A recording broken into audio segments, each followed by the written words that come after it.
उचित जी, मेरा एक कस्टमर 45 डेज बीत जाने के बाद भी मेरा पैसा मेरे को नहीं दे रहा है और इंस्टाग्राम की बहुत सारी रील्स ये कह रही है कि आप जीएसटी पोर्टल पे कंप्लेन कर दो और पैसा तुरंत वापस मिल जाएगा। सच में? सच में ये रील बनाने के लिए तो बहुत अच्छा टॉपिक है, बट इसका फैक्ट मैं बताता हूं। चलो, सच और झूठ की बात तो बाद में करेंगे, पहले समझते हैं कि जीएसटी पोर्टल पे कंप्लेन कैसे लॉन्च करना है। आपको जीएसटी पोर्टल लॉगिन करना है, उसके बाद सर्विसेज में जाना है, उसके बाद यूजर सर्विसेज में आपको कम्युनिकेशन बिटवीन टैक्स पेयर में जाके कंपोज में जाना है, वहां पे रिसिपिएंट में जाना है, आपको वहां पे जीएसटीएन नंबर और इनवॉइस की सब डिटेल फिलअप कर देनी है।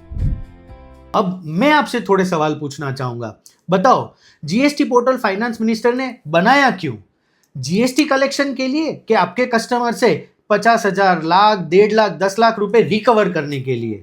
क्या जीएसटी वालों के पास इतना टाइम बचा है कि वो आपके क्लाइंट के पीछे पड़ेंगे और आपके पैसे की रिकवरी करेंगे?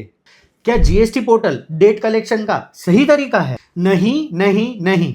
एज अ सीए मैंने आज तक ऐसा कोई भी केस नहीं देखा है जिसमें जीएसटी पोर्टल पे कंप्लेन करने से आपके कस्टमर से पेमेंट की रिकवरी आ गई हो। तो जीएसटी पोर्टल पे कंप्लेन करके क्या फायदा? बहुत अच्छा सवाल।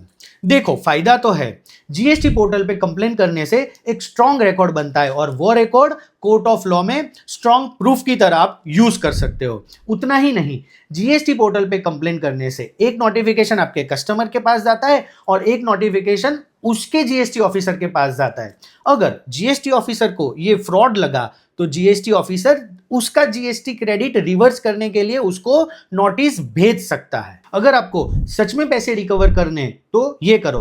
पहला, एमएसएमईडी एक्ट के तहत एमएसएमई समाधान पोर्टल है, उस पे जाओ और कंप्लेन लॉन्च करो, या तो फिर डायरेक्ट कोर्ट में केस करो फॉर रिकवरी।